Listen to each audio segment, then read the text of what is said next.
helping you understand how does having a budget and setting that budget influence your day-to-day activity, because they're not unrelated.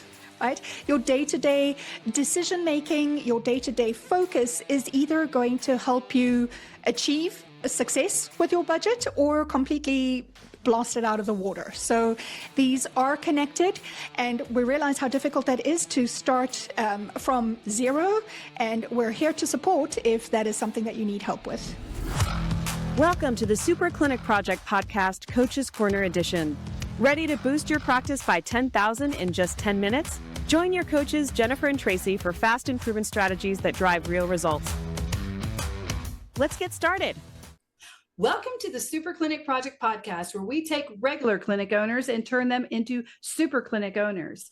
It is Coach's Corner. Hopefully, we'll get you $10,000 worth of value within the next 10 minutes. You're here with me, Jennifer Gligoric, and our neuroscience expert, Tracey Sundkvist. And today, we're going to talk about how strategic business owners think about finances, because accountability starts with your budget. Tracey, take us away. That budget, that is almost like a scary word for so many practice owners because they don't understand what it is or how to use it. So we're going to just run down a little bit into what this is. And I think something that's good to know at this point is that if you have a look at 27,000 chiropractic businesses across America right now are run as sole proprietorships. And out of them, they're averaging around $140,000 per year. Okay, so they small practices, and the question that keeps coming up is if they are sitting at a profitability or a margin, a net profit margin of 33%, what does that mean for their hiring choices? Right, so often what they come with is, I don't know how much I should be paying myself. I don't know how much I should be paying other people. And there seems to be very little strategy involved in getting clear on how much is enough and how should we approach hiring from a budget perspective. So how do those two things link together? Yeah, so we're taking these numbers from June 2025. The American Chiropractor Association did that. And it was, again, like Tracey said, it was 27,000 chiropractors. So most of you guys aren't making much. You're making about 40 grand a year after expenses, because expenses are around 93,000 from that. And so there isn't really anything to buy anything else with. But as you grow, you need to understand what are correct margins, right? And this isn't just about for staff. This is about everything.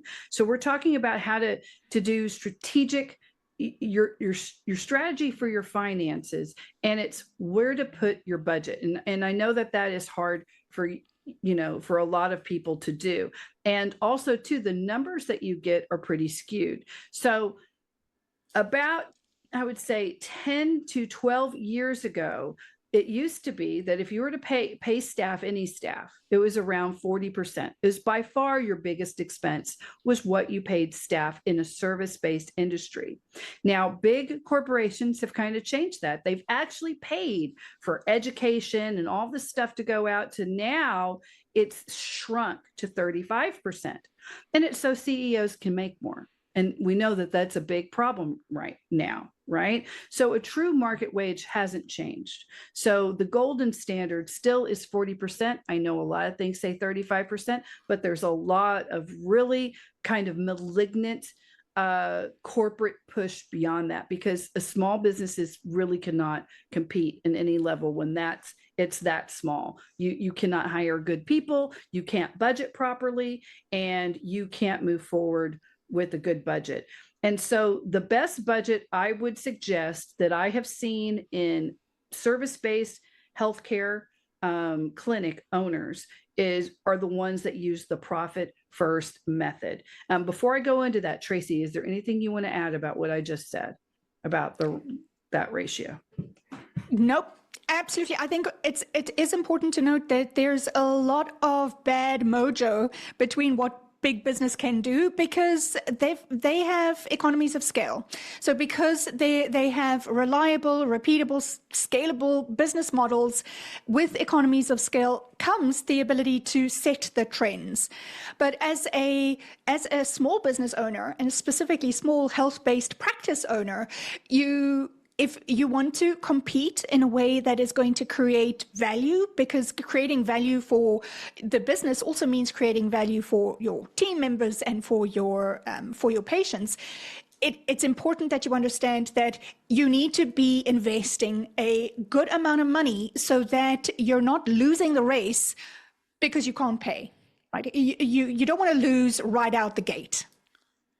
Yeah, so if you're already been operating like this for quite some time, this might be a shocking thing to try to do. If you're brand new, I definitely would highly encourage yourself to discipline yourself in a profit first sort of way. So what profit first accounting, and I know many people have heard about it. It's very popular, and most successful clinics will start out doing a version, if not this, a version of it.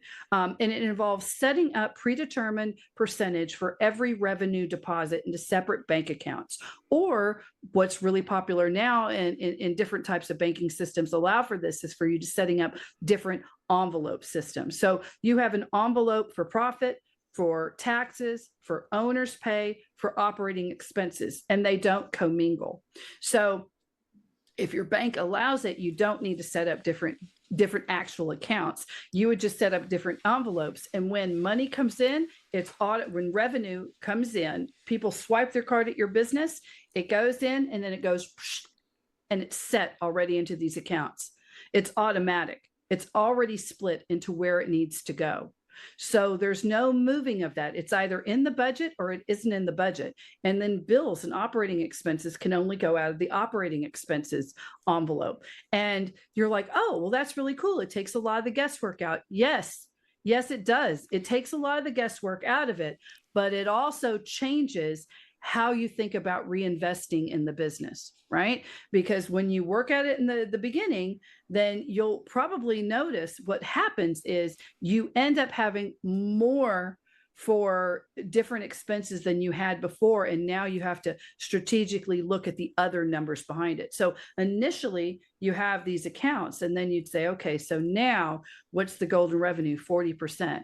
And it's probably going to be more than you thought it would be when you do this properly, to truly invest in staff. It promotes, it seems like it's a smaller plate of money because it's not just coming in and you're kind of dealing with it. And I know what you're going to say. You're going to say, yeah, but there's not anything to go around when you're small anyway. So I'm just having to pay my bills. What if there's not enough money to pay the bill? And with that, well, because of the way it's set up, that's really not going to be the biggest. You don't really have to worry about it the way you think. It just makes everything more disciplined on how you do it. And if you have any questions on this, you can reach out to Tracey or I. And we have worked with people. We brought a lot of people on Super Clinic Project that do this type of setting up these accounts. So you just have to talk to us and we can do that, because a good budget will transform where you invest your money and the quality of your business investments. Tracey, is there anything you want to add? It's just when it comes to setting and then sticking to a budget, that really is your game plan to win in a business. It's like the roadmap for a business. This is how much I'm intending to make, and this is how I want to spend that, how I want to invest that money. And if you are able to set a healthy budget and follow that budget, you really are learning the rules to win. Right? Because it's objective. There's nothing subjective about a budget. There might be some subjectivity when you're setting the goals, like for how much you want to be spending for bills and all of the fun stuff. But it's either you're hitting it or you're missing it. And then, of course, part of those skills involved in being a business owner, a practice owner, a good one, is to understand where you go wrong. So where you go outside of your budget, were you able to? Why did you do that? What do you need to learn so that you can stick to it? Because sticking to a budget, it's like if you want to get anywhere where you're going, if you want to go on a trip to a place that you've never been, you don't want to end up at the wrong place and say, well, this is good enough, right? That's no good. Yeah, no. You need to stick. Yeah, like some other, the local beach instead of Hawaii, right? There's going to be a big difference in that. Not going to nearly be as fun. Yeah. So take example for hiring. If you budget the golden standard of like 40%, and you keep your other finances in line, then you're naturally going to be able to acquire a higher caliber of person than you would be normally. And you're more able to hire for true fit, like personality fit, if they're competent on the actual duties, they enjoy doing those sorts of duties, rather than how it normally goes, where you don't know, there's no budget for it. You're not even sure what people are asking. And then the candidates just kind of tell you what they want. And then you just go by, well, who's got a degree and who's done it this way before? Okay, I'll hire them. Where, depending on if they're clinical or not, they'll have to have their clinical expertise to go with it. But, barring that, if you're talking about admin or something else, sometimes you don't even want to look for having someone have a degree. Maybe their experience is going to be in lieu of that, or, vice versa. So you're able to just be a little bit more creative because that question has already been answered as to what we're going to pay. Then you can fit it into that, getting the highest caliber of person. But it's not easy. You have to, like Tracey alluded to, thinking strategically is a discipline, and you have to be disciplined in order for you to get the outcomes out of it that you want. At the end of the day, the budgeting is up to you to do it, and you have to be able to do it and not be robbing from other envelopes all the time or other things, because it stops you from doing shiny objects, investing in equipment that you really don't need, rather than fully utilizing the equipment and the staff and what you have now. There's a lot of things it can help with. Tracey, anything you can say before we go? No, I just think more practice owners need to make friends with budgets. They need to understand how to do that. Of course, this is something that both Jennifer and myself are very, very good at, helping you set one up and then helping you understand how does having a budget and setting that budget influence your day-to-day activity, because they're not unrelated.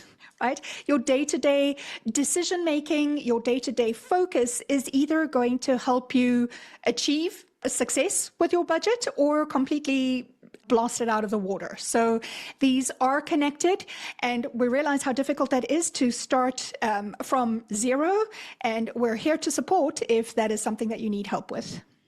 Just let us know. All you have to do, guys, is go to superclinicproject.com and click on either Tracey's picture or mine, and we'll be happy to walk you through what this would look like. It's 15 minutes. We give it free. There's not a sales pitch on it. You actually bring us a challenge, and we help you work through it. Again, go to superclinicproject.com, and thank you for being here with us on Coach's Corner of Super Clinic Project Podcast. Have a great week.